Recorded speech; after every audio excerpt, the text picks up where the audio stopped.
to Raising Cane's. One box combo, please. That's 4 juicy chicken fingers you won't be skipping, and our secret cane sauce you want to keep dipping. Wow, that was fast. Raising Cane's chicken fingers. One love.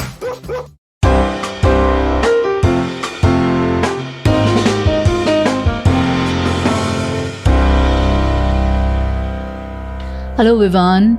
Hello. Congratulations on the latest book. Tell us a bit about it, The Forsaken Wilderness. First of all, thank you for having me here. It's really wonderful to be here. And The Forsaken Wilderness is my first crack at what you could probably call literary fiction, in a sense. Because the first two novels were pulps. They were hard-boiled crime novels, and they were written in that kind of register and prose style.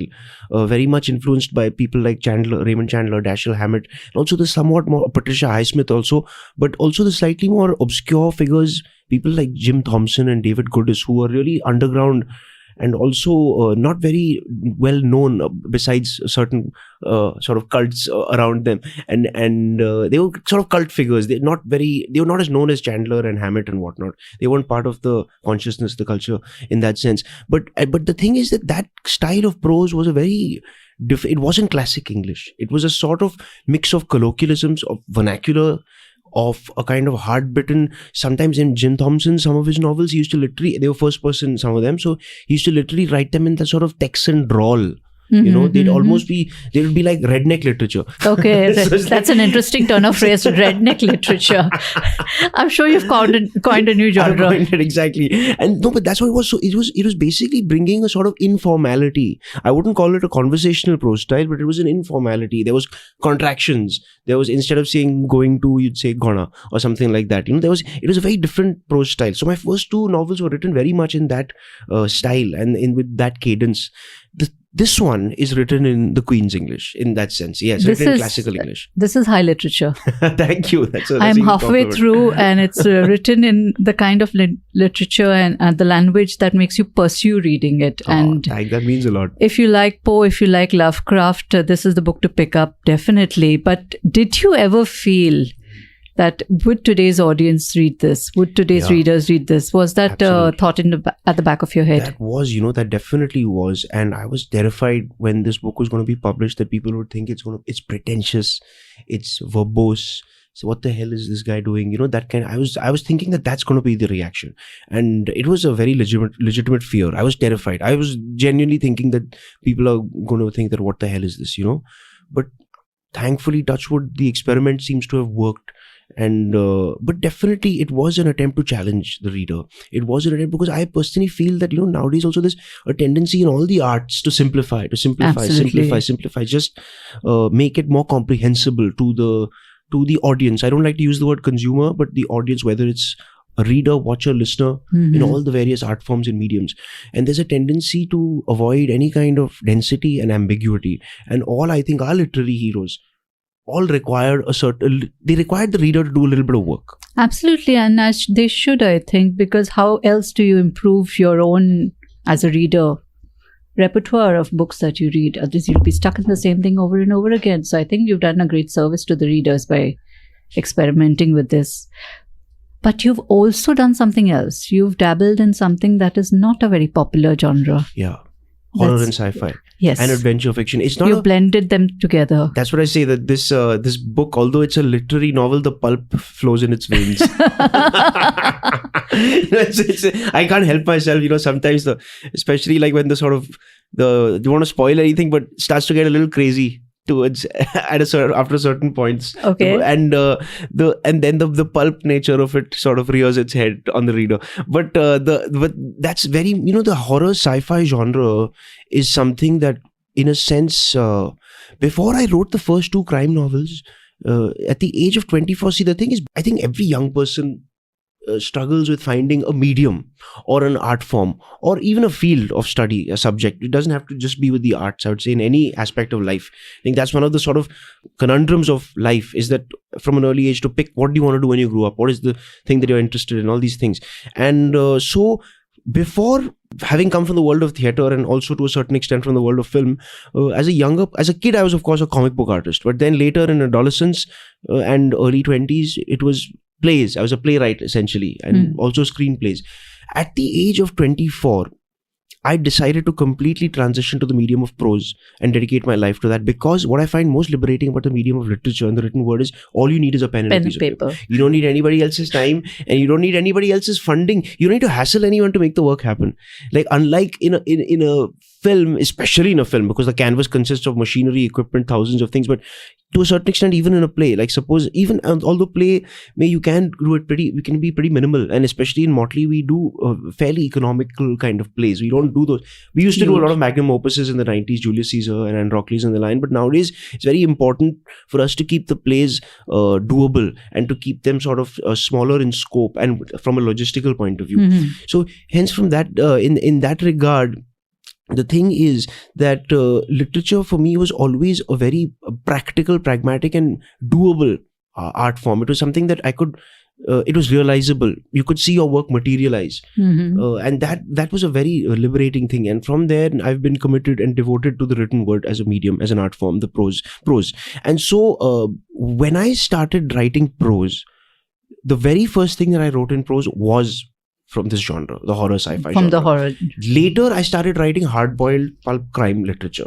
But before that, I literally, at 24, I started with very much this style, this Poe Lovecraft kind of thing. And in a sense, this novel, the conception of it took place back then, at the age of 24, in 2014. So it's taken all those years to almost 9 years. I mean, I wouldn't, that makes it sound a little grandiose that, I've been laboring away for 9 years. But that's not how it was. Exactly. It's not like that. It existed in certain separate incarnations over the years, and I expanded it over the years and fused it. There were two novellas, especially the first things I ever wrote. And so anyways, at that point, it existed. There was this novella called The Whispering Skull. It was a book of horror short stories which I was going to get published. Okay. Tales of the Night, it was called. Nice. Yeah. This thing. So Tales of the Night. and the one of them was this thing called The Whispering Skull, which is a longish novella, and this was about Forsaken Wilderness in a sort of 50 plus page incarnation. Then there was this other one which was about a mutant tree, and that was a sort of Tolstoy-esque kind of parable about a farmer who's having a tough time generating a yield in his crop, in his field, and one day he finds a mutant tree which basically provides fertility to his fields, and then that tree becomes an object of worship to him. And so that was one, and this was another one, and I over the years fused those two sci-fi horror scenarios that I had and expanded them into novel form. I think this began in earnest, probably arranging and organizing and putting it together 2020, right before the pandemic hit, about Jan or Feb.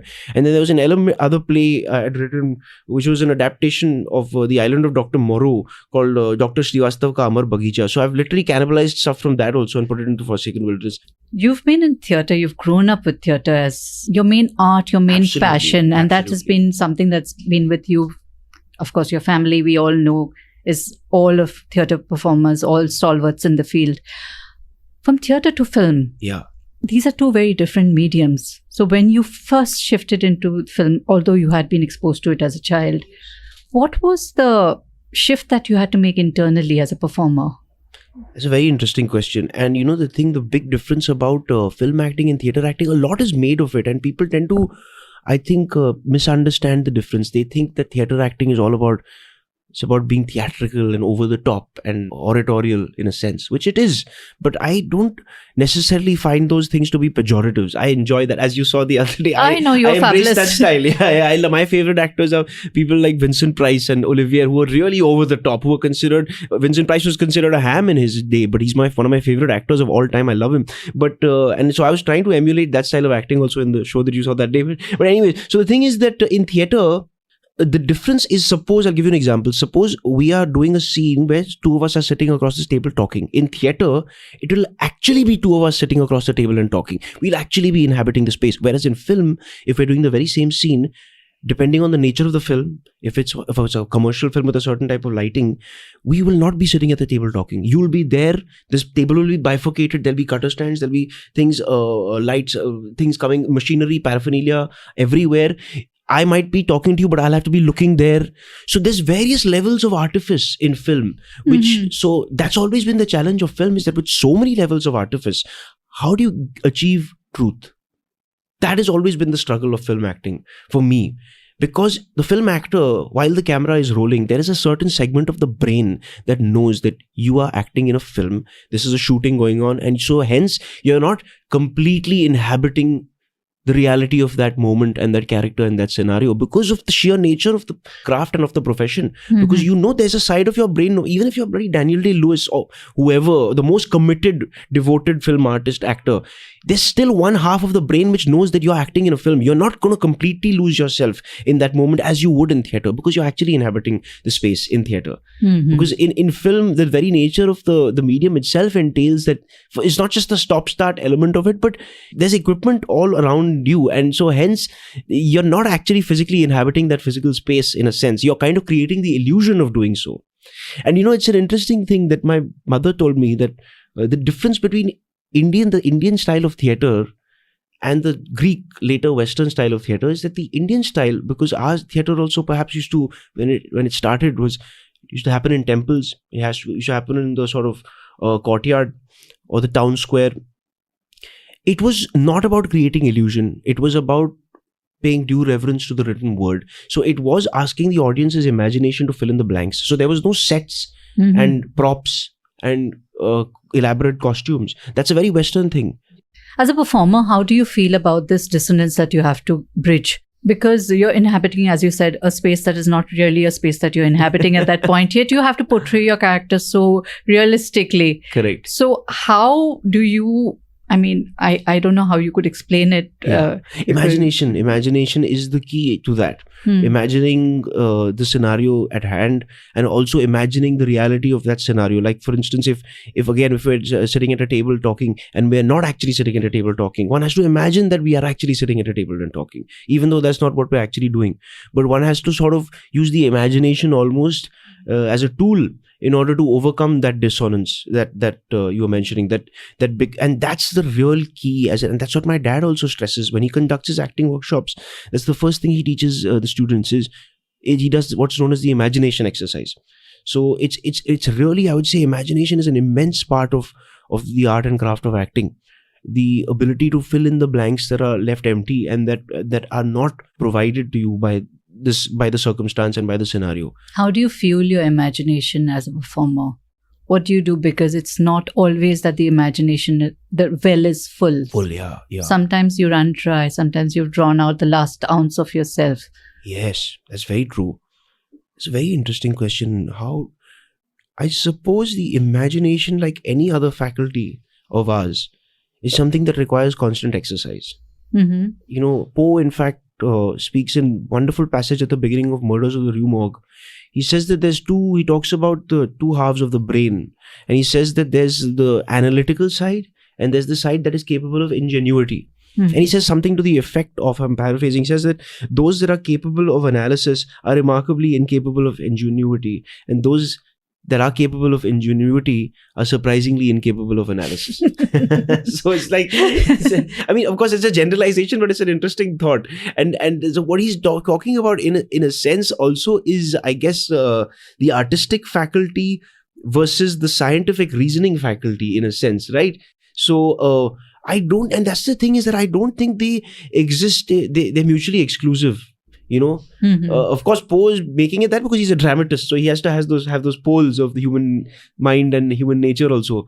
But I think that they work in tandem with each other to a certain extent, and hence the imagination is something that definitely needs to be like creativity or like any kind of artistic pursuit.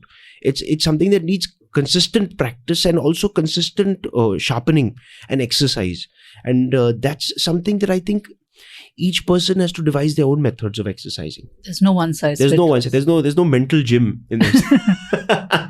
Tell me, Vivaan, you've done roles in A Suitable Boy, yes. Saath Khoon Maaf. You've done some wonderful stuff. Literary adaptations, in fact, right? Yes, both of those. Yeah, both are literally. So, did you choose it because of that? See, it just came your way. I don't choose. The role chooses me. It's not the other way around. But those, in fact, in both those instances, and I was so lucky that I got to meet both the authors of those books, and they came to the set, and it was amazing. And finally, both of them have a connection with my alma mater school, Doon School, where Mr. Bond used to to come and teach us. He used to do guest lectures every now and then, and Mr. Seth is an alumni of Doon School. Yeah, so it was very interesting that there's that connection also. Both of those, I mean, firstly, I love the source material of both those works, and again, that inhabiting that entire that aesthetic, because both of those writers have a very specific aesthetic to their work. There's a certain stylistic quality to their works that's as distinctive as a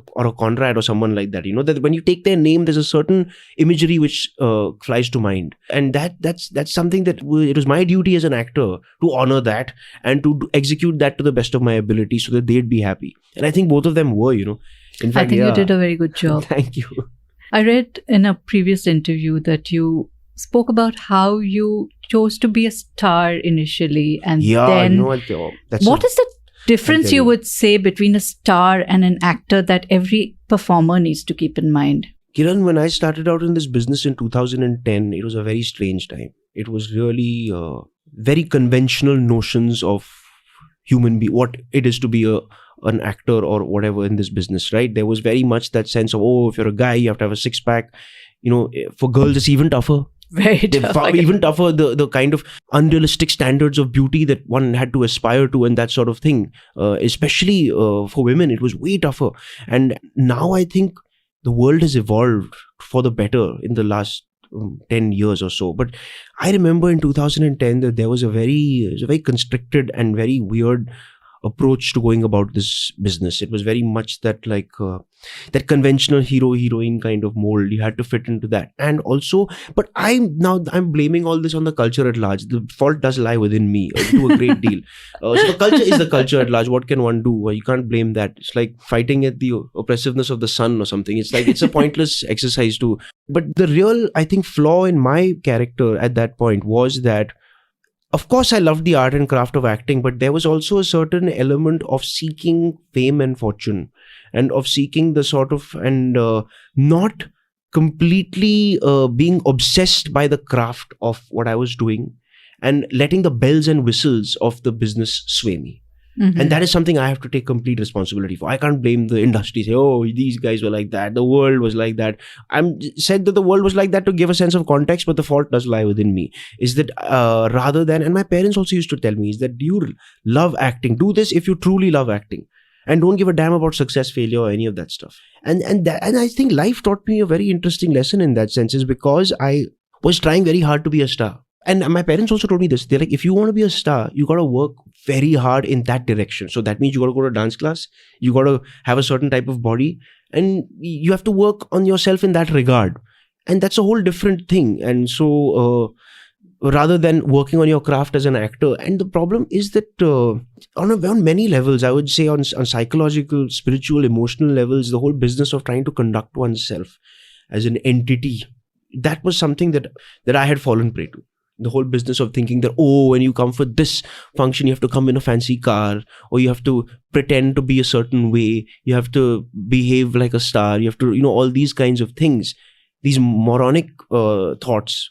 I very much am guilty of those thoughts. And I think somewhere along the line, life sort of kicked my ass and put me in and made me realize that this is not the way. This is not how I was brought up. This is not the value system that I was brought up with. And this is not something that I believe in. And that's something that I guess age, time, evolution, personal evolution makes one realize.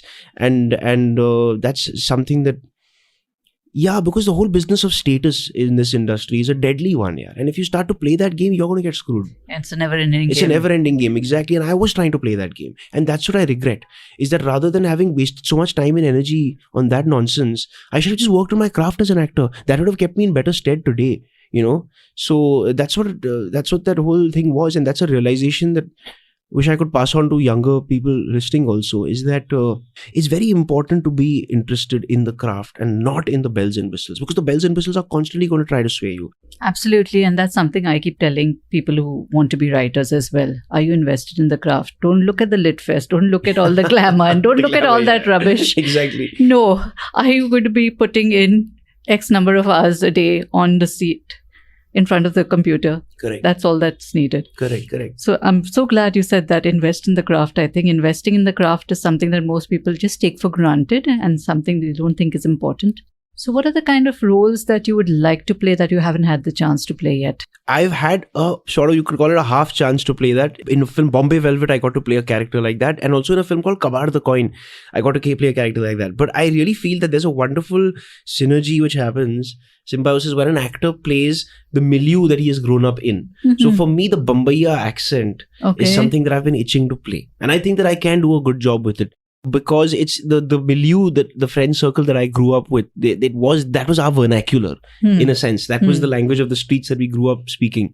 And I often feel that that's misrepresented in Bollywood films. They tend to caricaturize it. If they do a Bombay accent, it all becomes about uppan, tappan, aarelai, jarelai. They make it the most caricaturish sort of representation of that. They don't get the nuances and the authenticity. Very few films have managed to do that. One of them being Salim Langde Pe Matro. It's a lovely film. That's a film which really captures the essence of Bombay street culture, Nagpada, in a very unique way. It's available on Mubi, I think, for anyone who wants to watch it. Brilliant film. But that's a kind of character, that's a kind of ethos that I've been really... Since I started out in this business, I've been wanting to do that kind of a character, because I that's the language that I grew up speaking. So I don't have to sort of put it on. It is in me. Whereas if I have to play a Punjabi boy from Delhi, that's alien to me. So that I have to put on. That is not something that's going to come from within me. But that's the job of an actor, to inhabit different. Yeah, exactly. But I really feel that there's a certain magic which happens when an actor gets to play the regional zone that they're from. When my dad gets to do, like in the Ismat Chugtai story, he gets to, like, he's created the Mohalla, the characters from the Mohalla that he's playing in Gharwali are the characters that he grew up with, you know. They're the kind of guys that he actually knows. Similarly, when you see someone like Manoj Vajpayee playing a Bihari character, there's a wonderful marriage of regional zone and of artistry that occurs, which you just can't replicate. That's a certain thing that I feel I'll be able to bring something to the table in a role like that. In fact, it's a funny thing, you know, Kiran, at the very beginning, my first novel, Living Hell, at one point I had actually taken a crack at trying to write this entire novel in Devanagari, in Hindi. In Bombaya Hindi, but I just couldn't sustain it. I don't have the vocabulary. I mean, I tried to build my Hindi vocabulary, but I just couldn't sustain the masonry of the prose. I could have like fancy dialogues here and there, you know, funny one-liners, but I couldn't, the masonry, the bricks, I couldn't like really, you need to have certain chops in order, which I lacked in order to do that. So do you think you would work on getting those chops and write someday? Absolutely. I would. In fact, I have tried. Yeah, no, my chops of Bombaya Hindi are perfect. They're fine. But I'm saying my chops of sustaining Hindi prose. Okay, Hindi prose. Yeah, that's what I'm saying. That will take a lot of reading. My Hindi vocabulary is pretty decent. It's not bad. But still, that's a whole different tradition which I need to study how to be able to emulate that.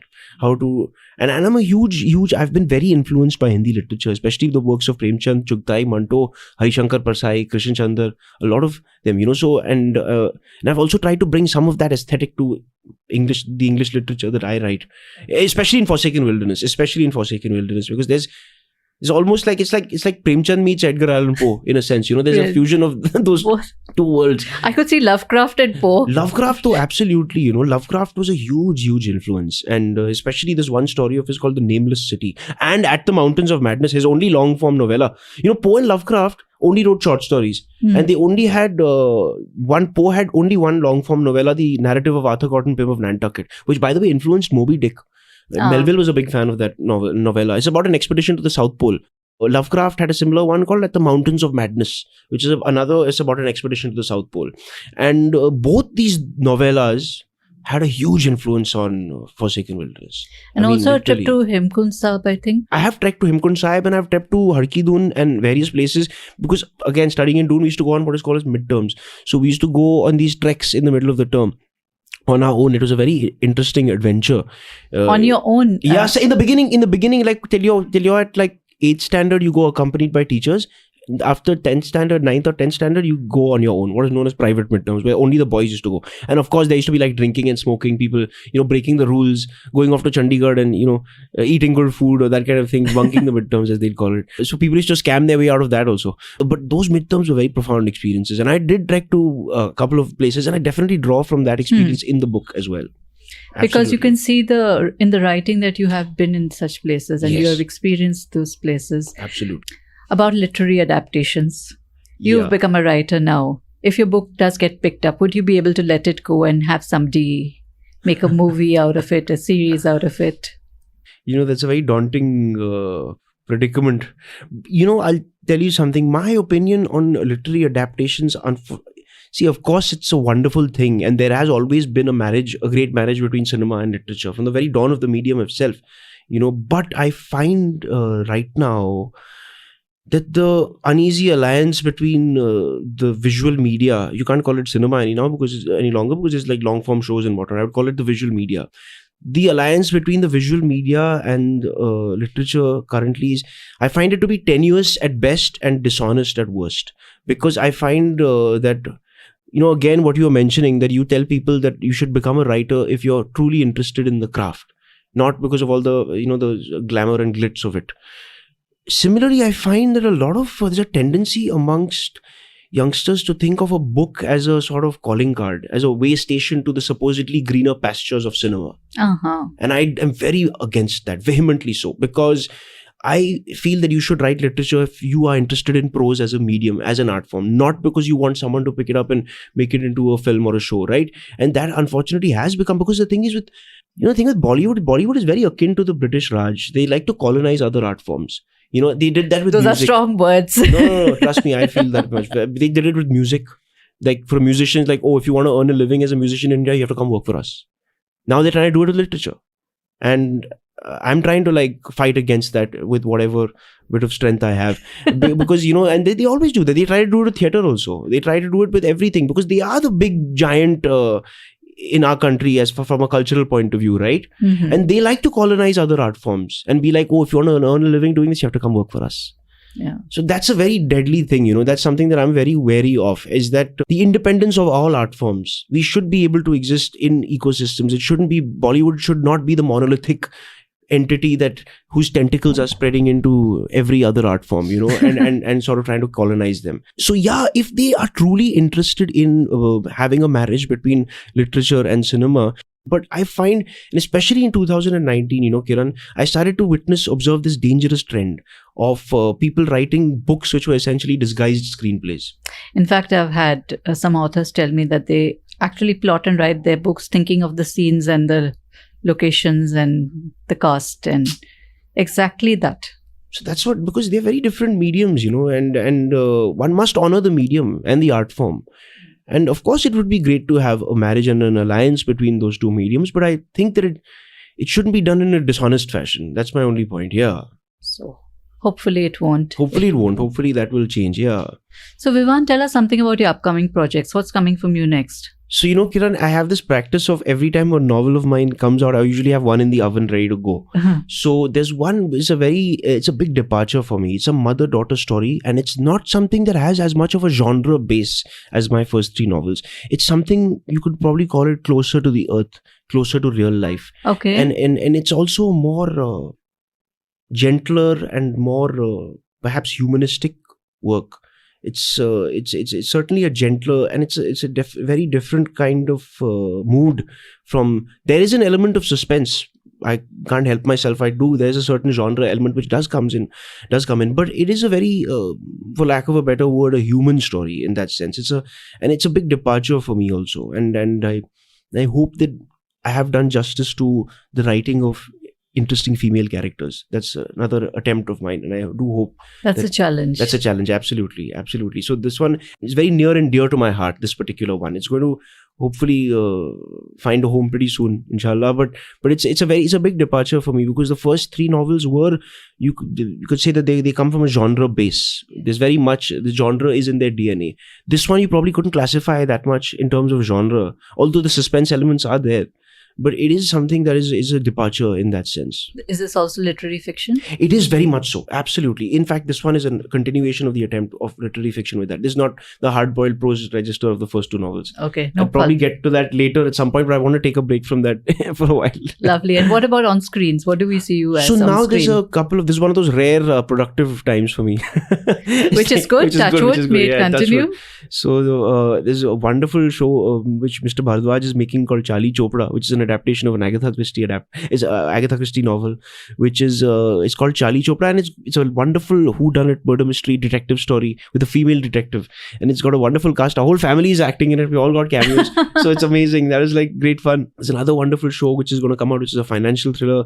Then there's another lovely film which I started in Lucknow, which is a really interesting film which deals with the subject of communal harmony, which is something we all need.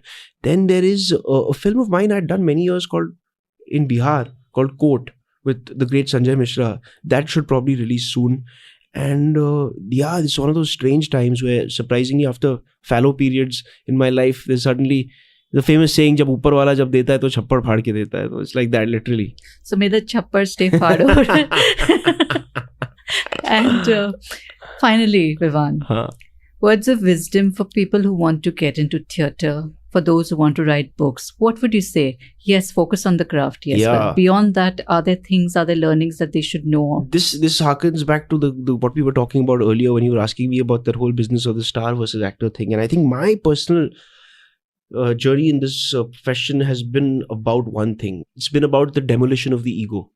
And I feel that is something that from a personal point of view that I have has been very important in my life. Because earlier, I think what we were talking about, that this whole business of status and trying to be like an entity or a star, it was about one thing. It was about ego. And it took me a long time as a human being to realize that all that is rubbish and it's nonsense. And just to be what it is to be a human being, and not to think in those terms of trying to be an entity or a person with ego. A person that possesses an ego. And I think it's very important for everyone to be wary, to be conscious of certain things of that, and hence to approach it in an honest way, and to approach the medium, the very profession itself in an honest way, rather than being swayed by the bells and whistles, to be focused on the craft if they truly love it, rather than seeking fame and fortune. And that's another thing, Kiran, is like some people used to tell me stuff like you should only do lead roles and don't do supporting roles and you'll get typecast and pigeonholed and all that kind of stuff, which applied at that time. But I wish I hadn't listened to that kind of nonsensical advice, because that's clearly not the case in today's day and age. And that, again, that's coming from a place of ego if one thinks like that, So Vivaan, what advice would you give people who want to get into theatre, youngsters who want to write books, youngsters who want to get into the film industry? Is there something specific that you would like them to? The first thing, definitely, as we were talking about earlier, is the niyat, the intent to get into it should come from a hopefully artistic place, rather than a place of opportunism or seeking fame and fortune or the material aspects of it. It should come from a genuine search for some kind of artistic meaning, and that will keep them in good stead. Because then what will happen is that, because if you're coming at it from a purely business or industrial point of view, then you will be subject to the ups and downs of the marketplace, and then you won't have your own sort of artistic life to keep you sane through all that. So if you do have that, then that will keep you in good stead even through the tough times. Even when there's no work happening, even when there's nothing happening and you're not doing well in a business sense, your stock is not high, no one's hiring you, whatever. At that time, if you truly have something to go back home to, which occupies your mind and soul, then that will be a great gift in a person's life. I think that's an important thing, number one. And secondly, also, that I would say from my personal life experience, that my journey in this business has been about one thing. It's been about the demolition of the ego. And it's about truly realizing that the dignity of the profession. Actor, not star. And that's been a very important learning for me, that I have learned in my life. And thankfully, that's also changed. The star system isn't as constricting as it used to be, and it isn't as oppressive as it used to be. There's opportunity for different types of people to do leading roles and to play protagonist. It doesn't have to be that conventional those conventional types that we were conditioned to appreciate. And also the thing is that as a writer or as any artist, this is definitely something that I can't stress enough, is that as everybody has a difficult time and struggles to find their calling in life or their art form or the medium that they can settle on. I was fortunate that at 24 it hit me like a light bulb, that medium of prose. This is what I'm going to devote myself to. And hence I think that it's important for every young person to find that, to find their medium, find their art form, their form of expression that is doable and that's realizable, and that's not a pipe dream. There's not something that, one is like, that will not be realizable and which is something that will just be a dream which you keep waiting for. Do something which is doable, which you can actually make it materialize on your own. And that's another big lesson that COVID taught us, wasn't it? Is that we had to make do with the resources and the tools that we had at home that were available. And so hence for me, that's why literature, firstly because I love literature, but secondly from a pragmatic point of view, that it's all you need is a pen and a piece of paper. And as someone who comes from the world of theatre and from film, I find that very liberating. Because I don't need to hassle anyone else to make my work happen. I don't need to be like, please give me your time or your money so that I can make this work happen. That's a very liberating thing, because I also had a lot of cautionary examples before me. I had a lot of siblings, friends, older friends, cousins who were brilliant people and who I was so stimulating. My early years were spent with them and they inspired me so much, but a lot of them weren't able to make their screenplays, their dreams come true. They were not able to make them materialize. That thing that they poured their heart and soul into, that screenplay, has still been sitting on the desk, unfortunately. It's not been made. And that at an early age, I had those cautionary examples before me, and I was like, I do not want this to happen to me. And so and in fact, when my first novel came out, they were the first people that I went and gifted it to. I was like, I've done this thing. So, and this thing that I've done, it's like, I hope to inspire you all also to do something that you all can make your work happen, rather than waiting and being at the mercies of the marketplace, of the forces of the industry, is whether it happens or not. Then you're at their mercy. And so that's what with prose, with the written word, you can transcend that, and you don't have to be at the mercies of the marketplace to make your work materialize. Of course, you still have to sell it to a publisher. That's another thing. Another story. But so you're in tools of you're in control of the means of production. You're not in control of the means of distribution. You're in control of the means of production. So that's a liberating thing, I think, in a certain. But because in film, you're not in control of the means of production. Thank you so much, Vivaan. That was absolutely lovely. And that was a reading from his latest book, The Forsaken Wilderness. Do pick it up wherever you get your books from. And with that, it's a wrap on this episode of Chasing Creativity. Thank you so much for having me, Kiran. It was such a pleasure to talk to you. My pleasure completely, and most enlightening to hear all your experiences, all your thoughts on writing, on acting, on performing, on being a star versus an actor. And do listen to us wherever you get your podcasts. We are on Apple Podcasts, on Spotify, on Binge Pods. And follow me on @Kiran Manral on all social media. Thank you very much. Thanks, Vivaan.